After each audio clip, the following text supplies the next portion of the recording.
Welcome to Success Secrets, the podcast where we dive into the inspiring stories of individuals who have overcome obstacles and achieved remarkable success in their professional lives. Get ready to be inspired and discover their secrets to success. Today, we're joined by Luke Tobin, a seasoned entrepreneur who started from his spare bedroom in 2016 and went on to build and sell multiple businesses, experiencing both triumphs and setbacks along the way. Now, as co-CEO of Cadastra, overseeing a team of 900 and generating $50 million in revenue, and the founder of Tobin Capital, a £5 million investment portfolio. Luke is here to share the real, unfiltered truth about entrepreneurship. Get ready for an insightful conversation with a true industry leader.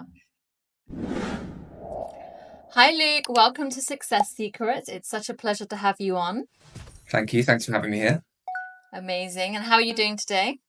Oh, very good. Thank you. Yeah, really excited to jump into this. Me too. I can see you're doing amazing things on LinkedIn. And I'm really excited to dive into your success secrets and share with my listeners as well.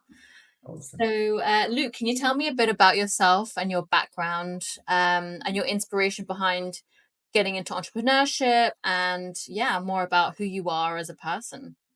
Of course. So 20 years or so of being an entrepreneur. I've had 7 businesses to date. I'm on my 8th now. A few that didn't work out and a few that did, 3 successful exits. The more kind of recent journey that I've been on was building a marketing agency, which I scaled up over kind of 6-7 years and sold that in late 2022. I'm now running a family fund company called Tobin Capital, where we support scale up and startup companies, offer advice, and really an ecosystem, a marketplace where they can access the support they need from finance to legal to operational support, as well as deploying some capital into helping those businesses grow as well. Very interesting. So, tell me more about your entrepreneurial journey. So you went from having a marketing agency to now owning your own fund. So what made you pivot into that? Tell me more about that. Yeah, it's been an interesting journey. I mean, I've had businesses across 4 different industries now. Marketing led me to start working with a lot of startups and scale up companies, a lot of which happened to be raising at the time. So I started to kind of unearth a new passion inside myself for fundraising and looking at how investments are done and understanding, initially it was kind of a mix of crowdfunding type raises, then it was going to VCs, and really kind of dipped my my toe in the water with supporting those businesses through the marketing agency. I then came into a bit of cash with one of the exits and decided to deploy a bit of money into some EIS and SCIS funds, then started doing some direct investments. And to be honest, really found a passion for finance, which is strange because I think I got a D in maths at GCSE. But if someone tried to catch me out on a balance sheet, I think they'd be hard pushed today. So I've just found a real love and passion for finance and all things finance and investing. And it's interesting, a lot of the early investments I didn't put cash in. I just put time and experience and knowledge, and got some sweat equity that way. And now I do deploy both. It's been an interesting journey. And now obviously with the fund growing, people are starting to trust me more with their capital, which is great. And I think, I've been through some of the war stories myself in order to prove that I can do it. Wow, that's a super cool story, by the way. Very Thank you. inspiring.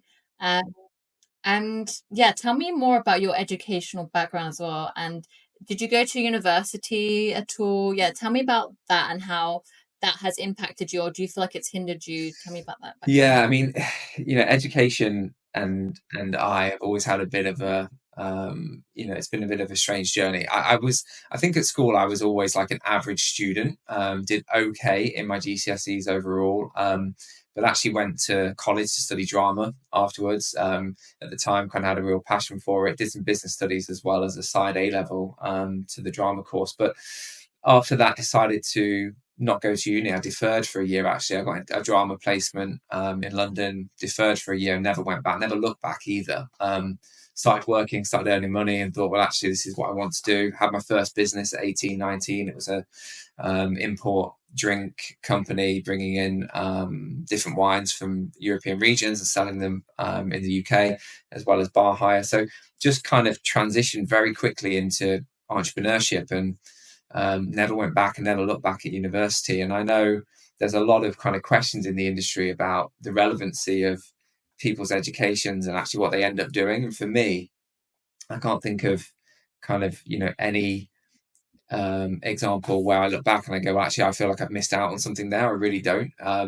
It's been actually getting into work earlier has been an advantage. I feel like I've had 3 or 4 years ahead of some of my peers because I've literally been in the trenches learning all those things that you need to learn, the mistakes you need to go through earlier than they did. And I think, that's kind of set me up quite well.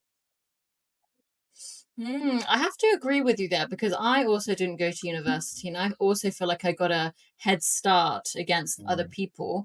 But I feel like it also depends on the mindset as well, because someone that didn't go to university could have that mindset that, oh, I can't do this because I never went to university, so I'm not capable enough or I'm not smart enough. So it's all about, like you've been mentioning, you've dedicated yourself to a continuous journey of learning throughout your life, and you have not stopped ever since finishing school. Well, most people would stop. So I think, yeah, I think not going to university can either come in your benefit or it can hinder you. It depends how you see it in I your agree. mind, I mean, right? we are only what we believe we are, right? Our own limitations are what we create in our own minds, and it's as simple as that. So, yeah, university or not university doesn't really matter. It's about that continuous, the university of life, which is the cliche, I know, but it's true, right? If you constantly want to keep elevating yourself, you can. Exactly. Yeah, I love that. University of life. Very true. It's a good one. And so onto the mind now, because I think that this is a nice topic that I love to speak about with entrepreneurs, because I find that a lot of entrepreneurs all tend to have the same Mhm. mindset. So how important would you say mindset is for you like in your business ventures, and how has having a mindset like yours helped you achieve good things? The mindset is everything, right? So it's that self perception. And don't get me wrong, we all have imposter syndrome. We all have moments of feeling like we're not worth it. We all have days where we wake up and we don't want to get up. Um, but it's having that kind of grit. And I think the thing that sets entrepreneurs apart is being able to fail and fail fast, fail forward, and get back up again. So it's kind of, you're defined by the moments where you have to get yourself back on your feet more than the ones where you're on a constant climb. So yeah, I think it's everything. And for me, there's lots of things I do to try and stay on top of that, from listening to lots of podcasts, going for walks, bit of meditation, like whatever. I've tried everything over the years, by the way, to try and increase that. But a lot of it just comes down to having an inner goal and vision for yourself and where you want to be, and just always going back to that kind of true north, really. Because there'll always be things that try and curveball you away from that. Just staying strong and staying focused on where you want to be is the key. Amazing. So you said having that vision of yourself. So how important would you say it is to set goals for yourself to achieve them? Because some people may go through life without setting any goals or having any intentions. But would you say that's something that you Yeah, if do? you don't have goals in life, you are just going around in circles effectively, and you will find that you'll get more imposter syndrome. Your circle of understanding, learning, everything stays very insular. So you've got to have goals, and you've got to have things that challenge you, that scare you. For a long time, I used to hate public speaking. Things like this would have really bothered me as well, like the idea of doing a podcast. But the only way that you break through that is to do more of it and to put yourself in an uncomfortable situation. And that was one of my goals, to do that and continue to do it. Still get petrified before I go on stage, but I force myself to do it. So it's just about having, again, that inner monologue. You'll always have part of you that says you can't, but you need a bigger part that says you can. I love it. I love it. And I'm totally with you as well, because when I was 18, actually, I did a funny, you speaking about public speaking, because I did a post today about me being 18 and having the worst fear of public speaking. And on the post, it basically said, if someone told my 18-year-old self that I was flying around the world doing TEDx talks and everything like that, she would have choked on her prosecco and said to get real.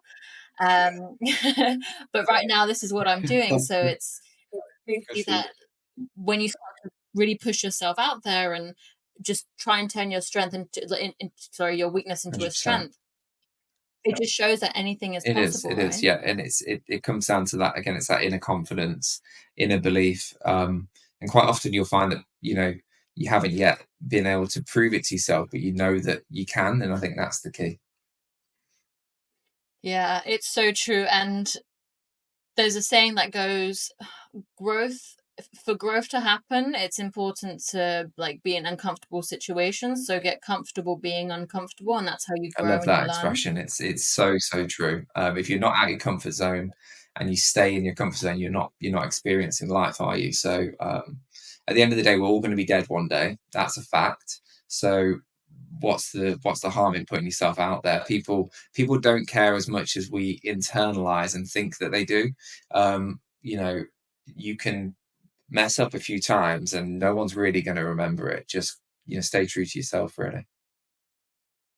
Stay true to yourself. I love it. Keep your hold your values high, and yeah, just keep putting yourself out there. And I think that's also what a lot of people are scared to do, especially young people that are just coming out of school, or just coming out of university, or just starting their careers. Some of them will lack a lot of confidence in putting themselves out there, and they're scared of what their peers would think, or they're scared of failing. um, could you tell us more about failure and why it's Yeah, important? absolutely. I think just to touch on that briefly as well, I think a lot of that is, the younger generation, but also, our generation, we are dealing with the constant pressures of social media, and everybody's benchmarking their lives, their livelihoods, their ability to succeed against each other. So it is hard coming out. But I think, yeah, being able and being willing to fail in front of your peers is all part of the growth to actually being the successful one in your group. So my first three businesses completely failed. And because I was younger and, proud and maybe a bit arrogant at the time, I told everyone about them. I thought they were going to be the best thing ever. It was very public.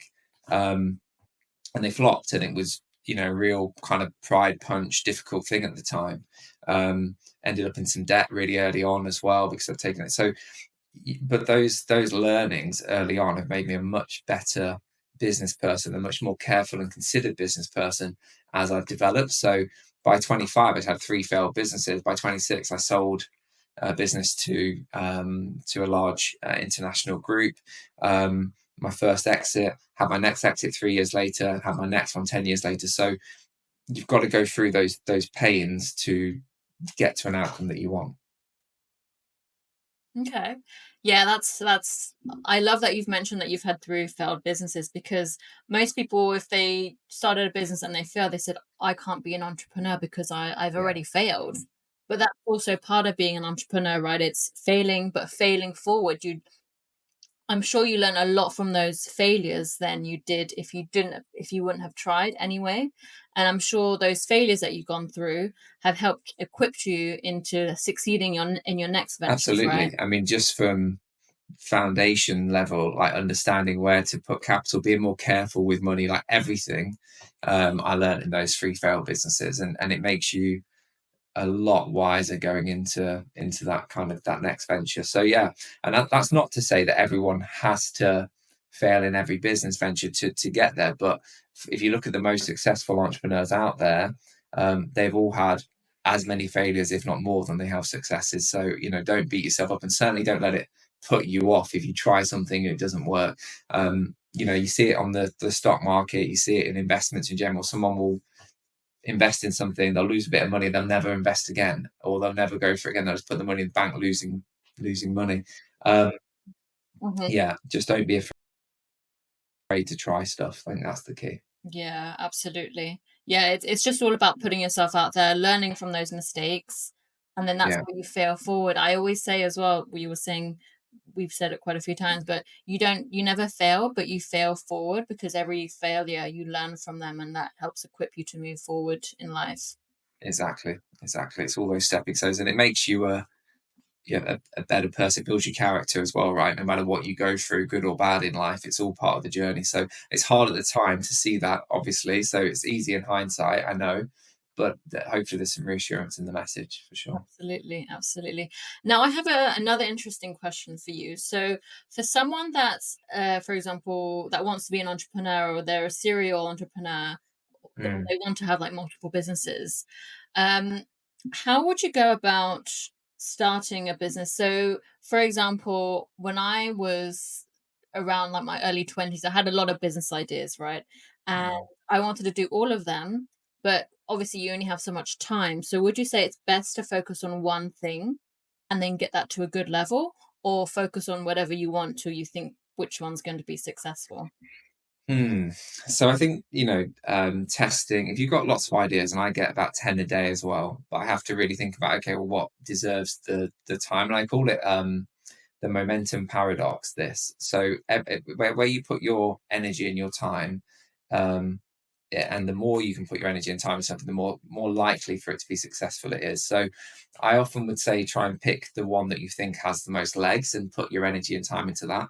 However, stress testing and maybe testing a few ideas early on isn't a bad thing either. But I do think, from my own successes where I've tried to take on too much, spread my time too thin, it just hasn't worked out well for me, either from a stress perspective or a success perspective. So um, test the market fit, product market fit. If you feel like you've got something, then just go all in on it. I think that's probably the best bit of advice. Amazing. That's great advice. And I think it's also really important, right? With you only have so much energy in your day, and if you really want to make a success of something, then you do need to dedicate that energy towards making that a success first. And Yeah, obviously, once you build that up to a really good level, then you can look at other avenues. But if you're building up from scratch, you need to focus on that specific thing until it's at a good level, is what I would say. 100%. And what you see, when we're looking at um, big entrepreneurs out there like Elon Musk, for example, who's got like 10 huge companies, everyone goes, oh my God, right, okay, I want to, I need to be doing that. But actually, he's got huge teams running those businesses for him, right? He's the figurehead. But early on, he was in the trenches day to day, building those first few businesses from his, bare hands from the ground up. So just get stuck into something and put everything into it. I agree. I agree. Great advice. Um, What motivates you, Luke, to get out of bed in the morning? What is your inspiration? I love this question. I was asked this at interview as well, what motivates people. For me, I absolutely love working with other entrepreneurs. So a big part of my day to day is helping them to be successful and guiding them from like a kind of mentorship perspective. That for me gives me a lot of joy. Um, I also want to build, a stronger foundation for myself, for my family, that those kind of inner rooted pieces in me do drive me as well. But really, it's getting enjoyment out of what I do. I love it. I So love it. Yeah, that's so good. And I feel like if you love what you do, then you're going to get out of bed every morning and do it to a great level and be super passionate about it, right? And yeah, that's also what makes you successful too. there's a great saying: find something that you love to do, and you never work a day in your life. So yeah, but I mean, don't get me wrong. There's some days I don't love it. But I guess just keep it real. But for the most part, it's great. Yeah, I agree. Yeah, there's obviously areas in building a business where you're not the most excited about, but you get up every day and you can see that you're building your dreams. Exactly. And I feel like that's the most exciting thing. And that's also what's really passionate because you're actually seeing your baby come to life and Yeah. you're building something amazing. And I agree. Yeah. Okay. And what's the best advice you've ever received? So for me, I think a lot of my life, and this is why I was talking about that momentum paradox earlier. I've always been a bit one foot in, one foot out, trying to, get, I guess, have my cake and eat it in different places. So when I started my marketing agency, I had a contract job which was paying me a really good salary, and I was doing that basically full time. And then the evenings, I was doing my marketing agency. I did that for 2 years, and we grew to nearly 500,000 in revenue at the marketing agency just as a side gig. Mhm. Uh, and I was like, oh my God, I really need to take the plunge, but I found it hard to do. So I ended up with 10 staff in the marketing agency before I even went full time myself. But actually, then when I went full time at the start of 2019, COVID hit a year later, and I was thinking, God, imagine if I'd actually gone in those 2 years before. Like we grew from kind of 0 to 5 million in 5-6 years. It was a fast growth anyway, but I Yeah. always wondered how faster it could have been. So for me, one of my mentors said to me, Luke, you just need to go all in and streamline your focus. Like, just do it. You've got something good here. So yeah, to not be one foot out, just go all in. Okay. So when you've obviously got a great product and a great service, to just keep focusing on that rather than trying but branch into other areas.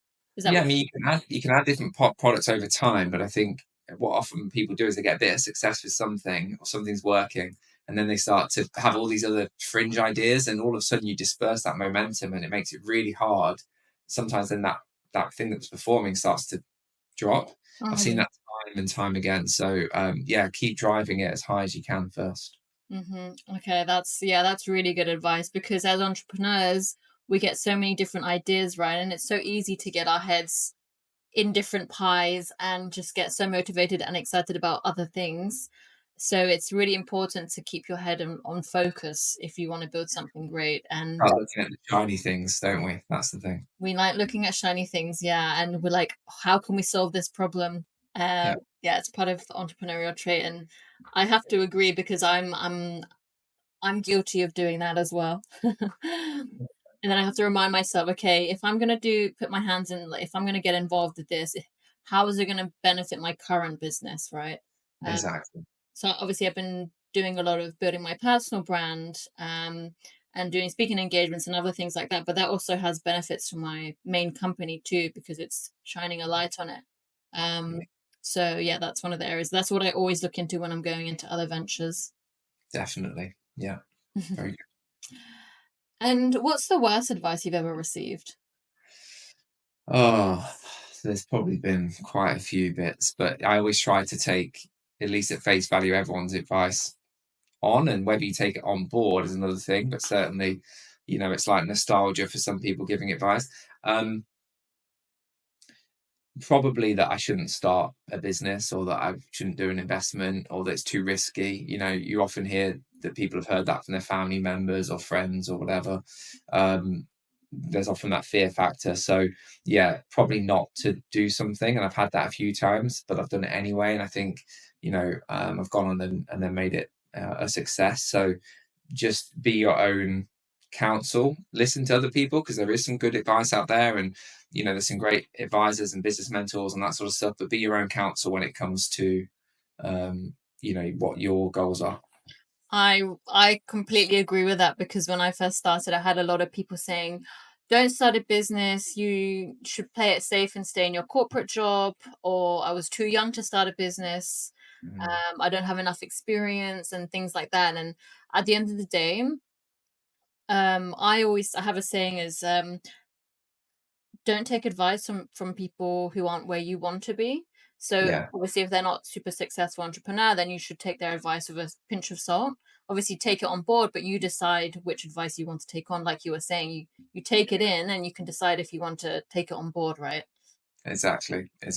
Yeah, 100%. Amazing. And how do you define success? I think everyone has their own definition of success. So it'd be interesting to hear how you would define it. I think this goes back to those goals that you set and that kind of true north for yourself. So for me, it's it's building businesses or companies that I have a passion for and that I love, and being able to bring other people on the journey that work with me, as co-founders or employees or whatever it might be, and then being able to see the businesses that I work with, whether that be at the marketing agency or be it the kind of advisory Tobin Capital piece, succeed. And then I think, it really does change at different stages of your life as well, right? So for a long time when I was younger, all I wanted to do was chase money. And don't get me wrong, more capital, more money to deploy and do good things with and to give back is a good thing. But yeah, I mean, it changes. It changes. So for me, it's about I'm also going on this weird kind of, since the last exit, like trying to like get a bit more spiritual and really understand, like, as human beings, like what drives us, what really motivates us, what's the purpose. So I'm trying to figure that out as well, which is, I'm a long way off, but yeah, so different things at different stages, I think.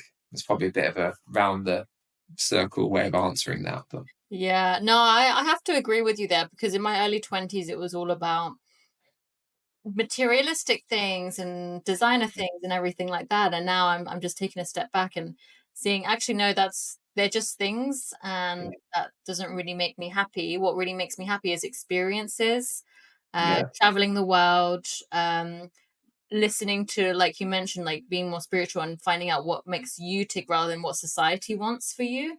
So going back to your own values, not listening to the noise outside. yeah. And then, yeah, part of that is just traveling the world full time and living the life how I want it to be. It's actually, new experiences are what's the essence of life for sure. So yeah, doing that. And actually, I know we're talking a lot about entrepreneurship and everything else, but like remembering to live your life as well outside of, and when you are building a business, very hard 'cause it's all consuming. But making enough time for yourself and actually enjoying life that is success, right? Yeah, yeah. And it's so easy to get so involved in the business that you forget, actually you've come this far and you need to be proud of yourself for that. 100%. And I'm also guilty of that as well, because I'll reach a milestone. I'm like, okay, what's next? Yeah. Rather Yeah, than yeah. taking a step back and really appreciating. But I've really started doing that this past year, which has been nice. Yeah, it's important. I read Bill Gates's book, and actually he does this what he calls a reflection week. So he goes away for a week every year just on his own, just takes books, has a complete digital detox. And he says that it's just he just does that just to kind of rebalance. So I'm going to start trying to, it might not be a week, but it might be a couple of days or something, just to kind of rebalance and get some perspective. Because otherwise, as you say, when you're in business, you hit a milestone, then you're always chasing. And actually, what is business if it's not focused on growth and solving problems? So Mm. you're always on to the next thing. And yeah, it's important to actually just smell the roses a little bit as well. Yeah, that's so true. I love that idea as well, going away and reflecting on your own. I guess I kind of do that already, because I don't know if I told you, but I also spend like 3-4 months in Koh Samui in Thailand a year. Amazing, Yeah, amazing. so Oh, nice.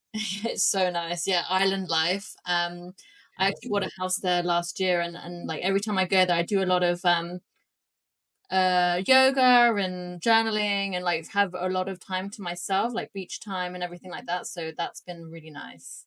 Fantastic. Yeah, no, it sounds awesome. Yeah, it's great. It's great. And onto the investing side, because Mm. obviously now this is like a really big area from you. Obviously, you've come up as an entrepreneur, you've exited your businesses, and now you've decided to go into investing, which I think is a really interesting area. So obviously, you've gained some capital and you started the business. So how do you decide what to invest into? Yeah, it's been, I guess the kind of thesis for that and the way that I've approached it has changed. So I kind of, as I mentioned, I kind of stumbled into investing. And I really start by looking for really good founders that have got the energy that I think it takes to persevere. Ideally, some that have already been through some trials and tribulations, because that means that they're a bit kind of weathered and they're ready for to build up. So they've had some failures before. That helps. But really, for me, businesses that are actually a business of purpose, not just of profit, even though profit's necessary for any business. Also helps. So a lot of the types of investments that I followed into have been kind of sustainability, ESG led, purpose type businesses. So yeah, and then it has to be a business that I understand, that's simple enough that I can read a quick pitch deck and totally get it. There's so many businesses and weird and wonderful businesses out there that are amazing, I'm sure, but if I just don't get it, then it's just not worth my time. So I try to funnel it through that way. Good founders, business that I understand, and is it something I think can make money? Interesting, interesting. And how does someone get into investing? Like, how did you get into it? So I completely stumbled into it just through an interest, I guess, early on. Um, I think there's a bit of a misconception that you must have, had a finance degree, you must have worked at a bank or some sort of investment firm in order to kind of stumble into it. But actually, my route in has been completely different. So I very much self-taught myself. Spent many hours on article blogs. doing small investments on the stock market, then building them up to much larger ones. Some mixed successes in that, but overall, I've been able to build my portfolio really nicely. Um, and then off the back of the kind of network, I think building your network and learning from other people that have been in the industry and that are smarter than you. To start with, I just reached out and asked for some advice. Mhm. And I've connected with so many amazing finance leaders and industry peers that have just really helped. And always, what I found is most people are willing to help and give you a bit of advice if you just ask for it. Mhm. Um, and in return, now quite often I've been able to give some deal flow or give some things back to them, which is everything's quite circular. There's plenty to go around, and I think that's the beauty of it. So yeah, I would kind of encourage anybody that's got an interest just to start self-learning and start on the stock market even with 100 quid. Look at some EIS funds and put a bit of your savings in there. Like just play with it, start learning yourself, see if you've got a passion for it. I like that. Yeah, and it's so true because a lot of people get scared of, oh, I need to be a multimillionaire to invest, or I need to have a finance degree to invest. But it's like there's so many entry level apps these days that you can go into, like Free Trade, for example, and they will teach you where to invest and how how high risk you want the investment to be, so you can go for low risk investments. So it's anyone can invest these days, right? They can, yeah, absolutely, absolutely. And I think if you start and you get the bug for it, then pay for the FT, Bloomberg, like whatever. Start just reading more, digesting, and you can pick up a lot as you go. But wisely and slow, I guess, is the right way to approach it. Definitely. So would you say your favorite things to invest into are stocks and startups? Yeah, it's probably a mix of those two things. So, I'm quite active when it comes to the stock market. I manage all my own investments. That way, I have some property as well. And then outside of that, it's Tobin Capital, and it's deploying into scale up startup companies. Mm-hmm. Fantastic. That's yeah, it's very interesting. And what are your future plans? Like what would you say you're most excited about for yourself and your business?